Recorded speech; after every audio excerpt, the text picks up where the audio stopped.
Good morning. This is the second week in our series on awareness and consciousness. Each month this year we have a different focus, and this is the focus for this month, February. Self-awareness by itself is not enough. You've got to do something with it.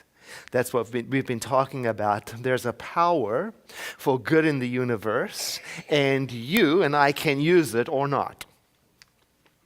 Now, to know that I have awareness, to know that I have a mind is good. And doing good with my mind is even better. So last week we started with the topic, what is religion? And this week we're following up with the question, what is spirituality? Now these topics come from short essays in the book Living the Science of Mind that we are using this year. And if you weren't here last week, no worry, you can catch up. We have a full archive of our videos and audios on our website, www.cslsr.org. But briefly, what we talked about last week was that religion is the practice, the things that we do that reconnect us to our essential nature, to the higher power that lives in us and all around us. And our founder, Ernest Holmes, said that anything that we do that helps us connect in that way is good. So whether we say prayers, or we make affirmations, or we do selfless service, or we repeat beautiful passages, or, as he wrote, we just sit in quiet contemplation of your thoughts, realizing the splendor of life, you will do well. Isn't that wonderful? Because all methods that lead to the awareness of the creative power of the universe, all methods are good. See, that means no one size fits all. There's a path for you. Now, as I read that, I notice what he didn't say. He didn't say that if you sit quietly and think about life's problems, he didn't say, if you sit quietly and think about what other people should do. No, he used a very mindful word. He said, sit and realize the splendor of life. In other words, get in sync with reality and the beauty of being and stay with it until it is real to you, more real than anything else that is going on. And I think that takes practice. It takes practice for me to bring my thought back over and over again to what is good and true and beautiful and amazing and timeless and holy about life. And so my religion is, the practices that get me there, and spirituality is the feeling of being there. And so I want to use my practices over and over again to get there, frequently and well, so that I know my way there, even without my practices. Because I don't want to become dependent on my practices.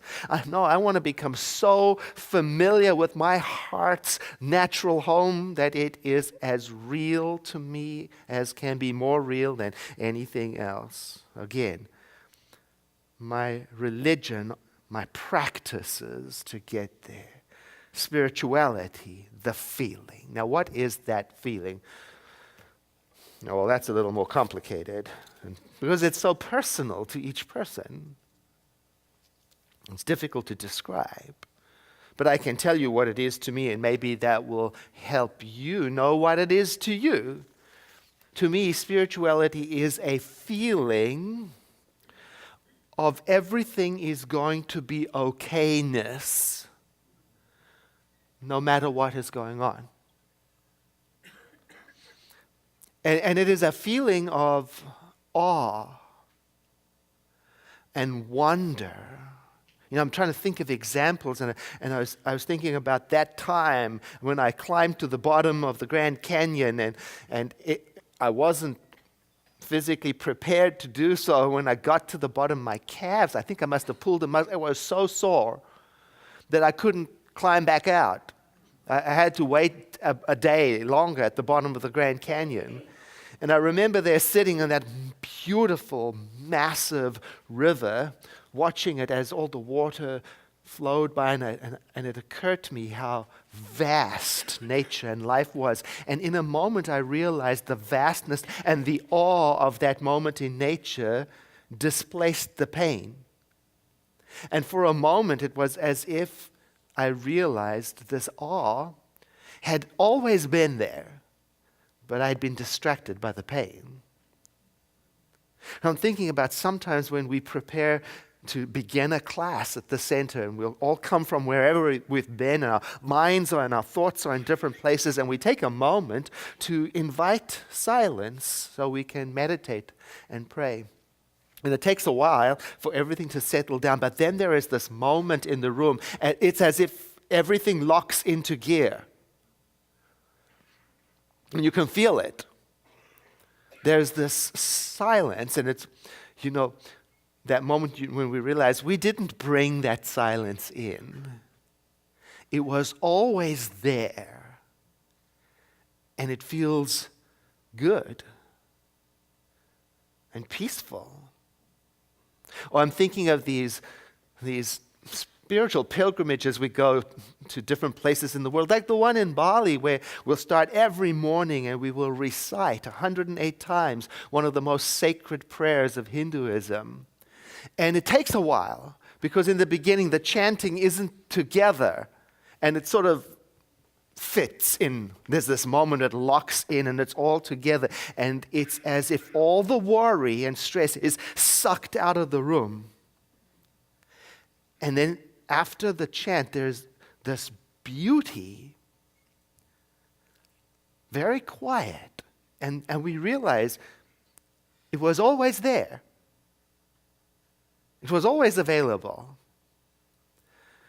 Or I'm thinking about the time when I was a law enforcement chaplain, and one of the difficult tasks that law enforcement chaplains have to do is to make death notifications. It's very difficult work to do, And I remember a particularly difficult case where, the family took it very hard, because as soon as they opened the door, they identified the police officer and the chaplain were there to do something. And it was heart-wrenching. And even so, I remember a moment standing there in the midst of all this grief and realizing it was very, very quiet inside. As if I was in touch with the timelessness and the holiness of the moment. I realized that everything in my life had prepared me to be there in that moment. And that feeling was always available to me.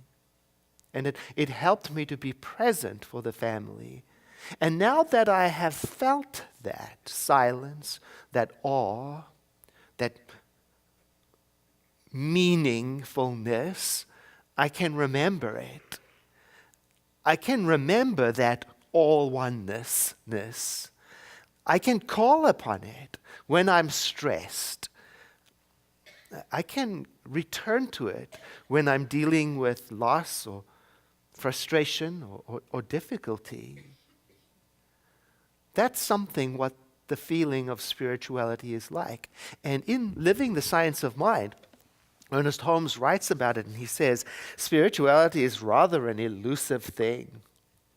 I cannot think of a better illustration to use than to compare it with the idea of beauty, which an artist entertains to create art.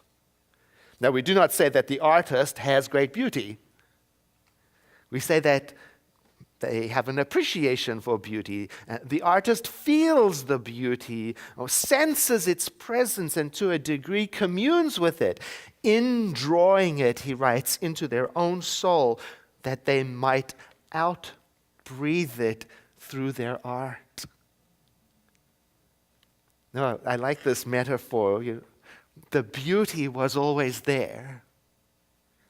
The artist tunes into it, senses it, brings it forth into expression, like Michelangelo brought forth the magnificent statue of David from that block of marble that other artists rejected. So to me then, spirituality is the atmosphere in and around a person who sees, senses holiness, oneness, and draws it into their awareness so that they can breathe it out through their living.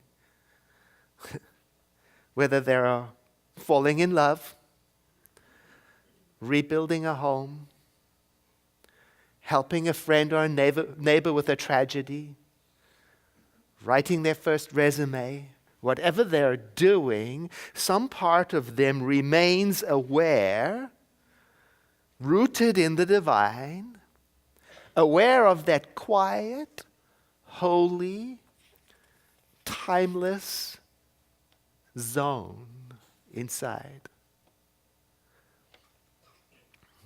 And he says in this little book, when he's talking about art, and he says, perfect technique alone does not result in great art. That's so good, I made a slide out of it. Perfect technique alone does not result in great art. Because I got to take that in. So my spirituality isn't a performance.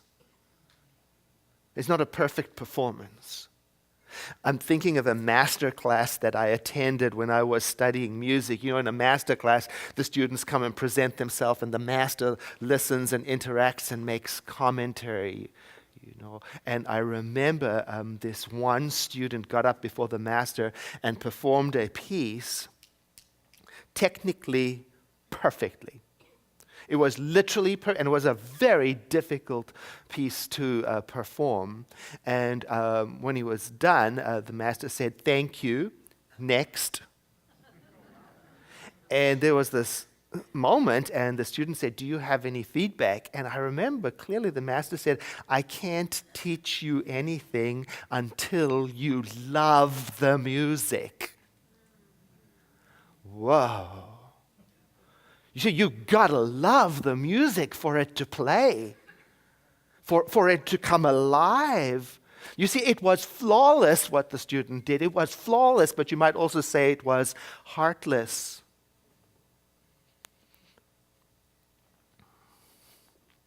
Another student in that same class stood before the master and played, and he made quite a few errors, quite a bunch of them. But he played the music with such conviction, and he poured his heart into it. And it was like he was telling us a story about something that was so deeply important to him. And even though there were no words, we got him. We felt him. And do you know that master spent an hour with him, really working to refine and to draw out even more of that expression. In all of that hour of working, he never once mentioned technique. He never once said that was a wrong note.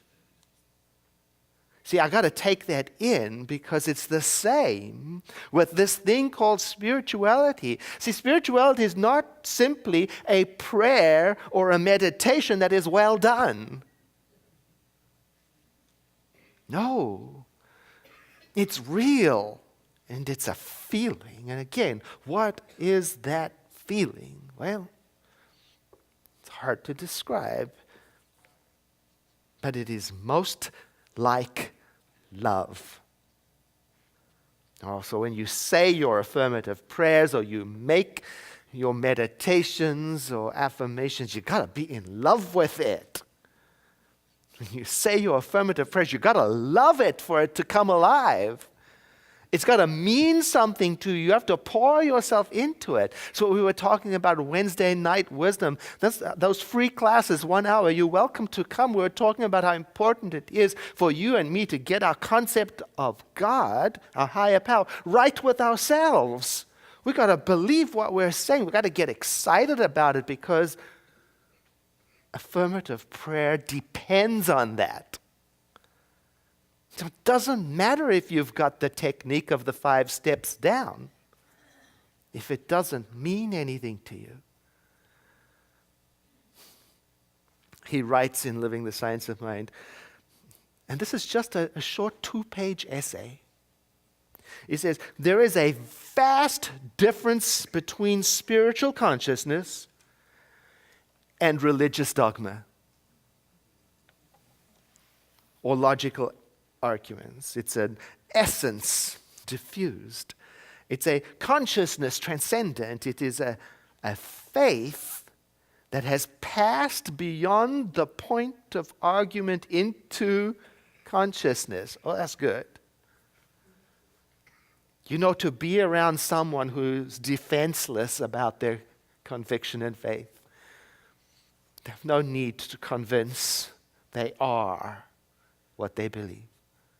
It makes me think of mystics. To me, mystics are women and men who, because of their different practices, have reached a deep understanding of the nature of being, of reality. And typically, they are not fanatical about their particular way or their particular religion, the one that opened them to their understanding. Instead of trying to spread that around, they see their way as one of many possible paths. No need to convince. Dr. David Alt from the Atlanta Spiritual Center, he spoke at a conference a while ago, and he told about the work that he is doing in Cambodia among the poorest of the poor children there, helping to bring fresh water and education to them. And everybody was thrilled about the good work that Science of Mind is doing in the world. And he said, but I want to be absolutely clear with you, he said to us. I am not teaching these people our philosophy. I'm living it by bringing to them what will be helpful. Oh, that's good. There's a good question in that.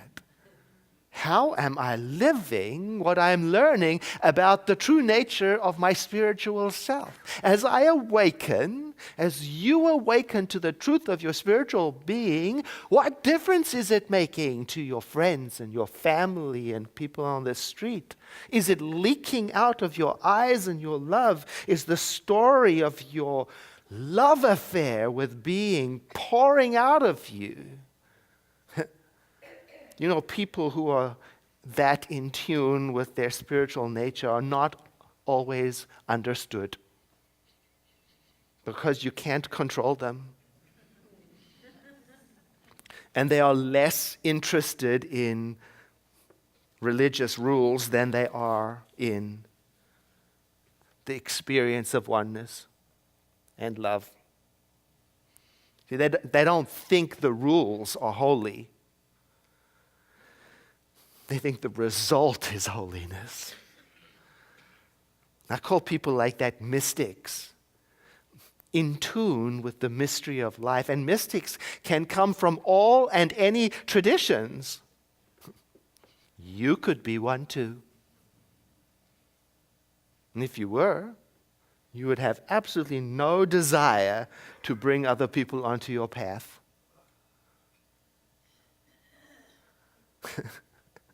You'd be committed to your own because it was the path that brought you to the awareness of what lives in you. But you wouldn't be fanatical about it. You'd be flexible. And you would think of your life as a timeless holiness in progress. And he says in this beautiful book, such a spiritual attitude towards life need not be put into words. But out of the feeling, words will come. And when they do, they will always be correct. That's also so important. In other words, our affirmative prayers are personal. They're not supposed to be a perfect performance. It's what comes out of our mind and words and heart because we've been courting the presence, because we've been sensing, feeling, looking for oneness in the divine. And he says this kind of spirituality cannot be taught, but it can be felt. And it can be practiced, and you can embody it. And each one of us in their own consciousness must experience it in their own way. And their way will always be best for them. Indeed, it will be the only way that they can do it, because in the secret precinct of the mind, which is alone with God, nothing else can enter. It means there is no one closer to God than you.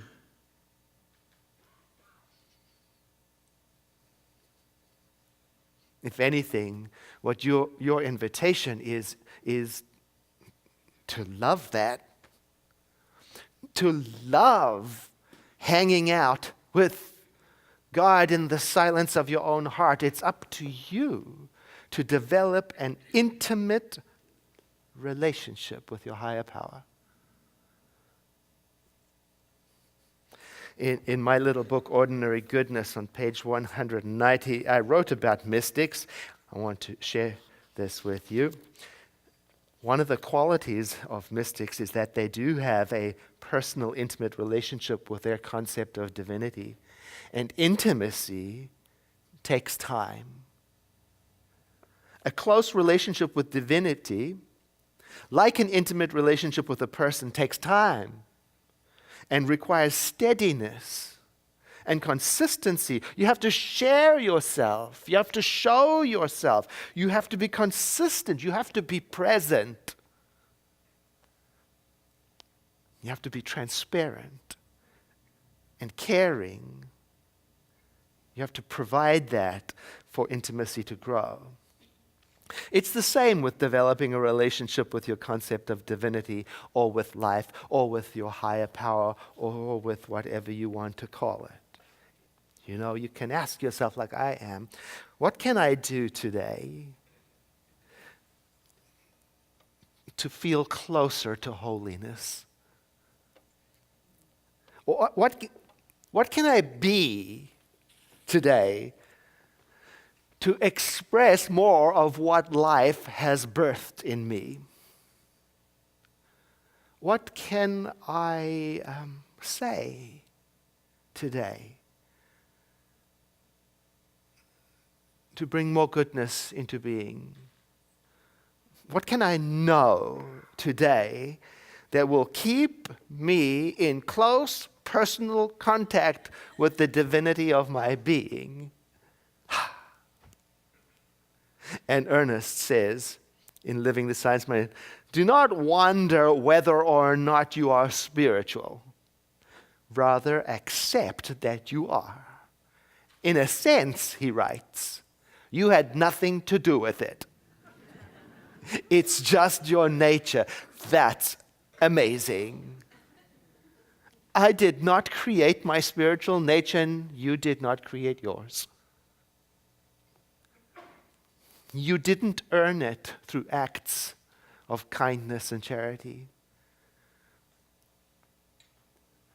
You don't have more of it than anyone else. And you don't have to do anything with it.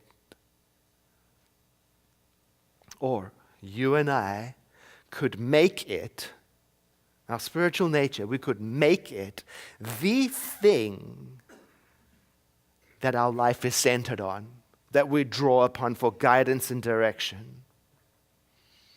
So how do we become a little more aware of our spiritual nature? Here are some suggestions. First of all, make a habit out of it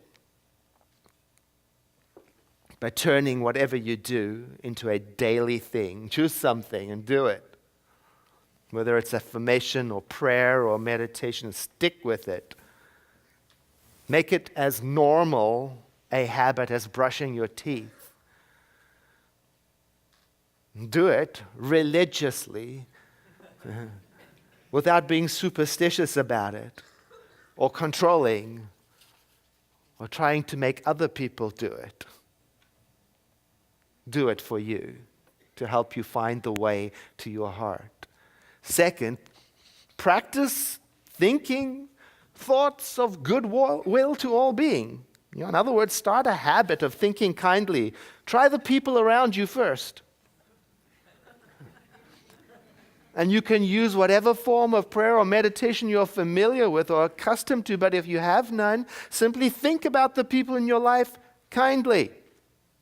Imagine their happiness. This will change you.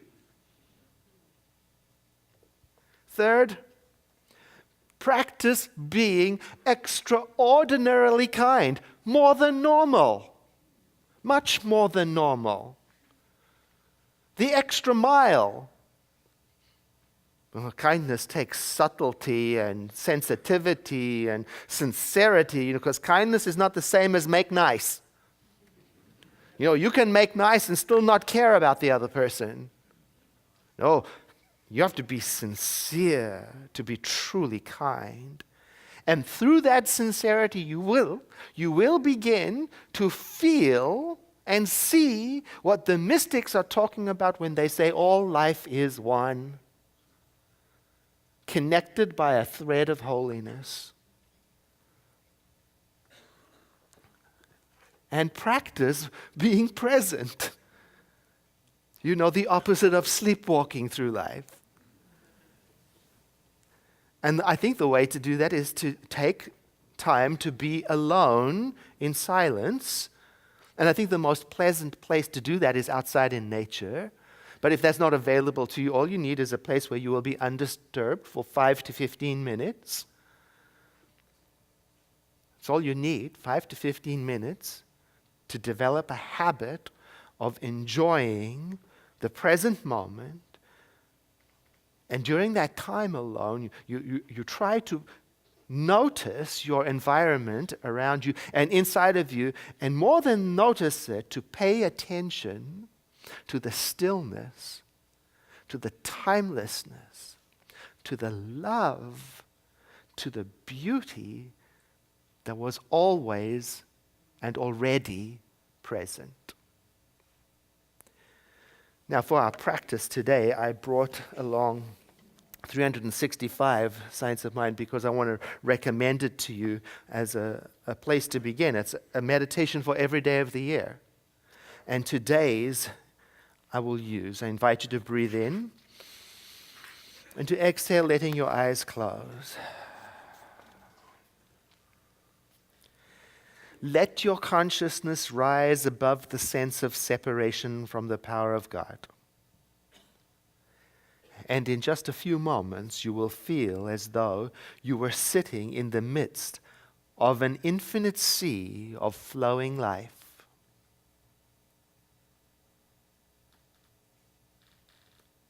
This place in mind where you are right now is the source of everything, the source of all action, the source of all creativity. And it is the innermost part of your very own being.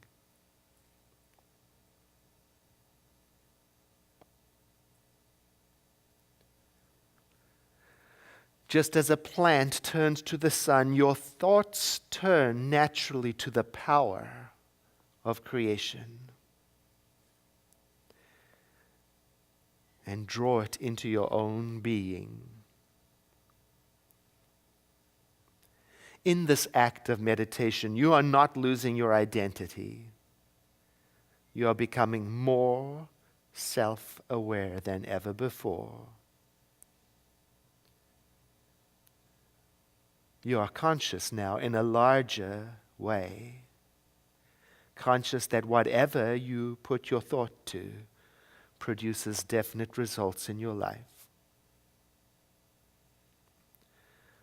a voice within says, I now climb a ladder of thought that takes me above all confusion. I pass through the clouds of fear and doubt, and I behold light everywhere. I sense the enveloping presence of oneness everywhere. I am at home in God.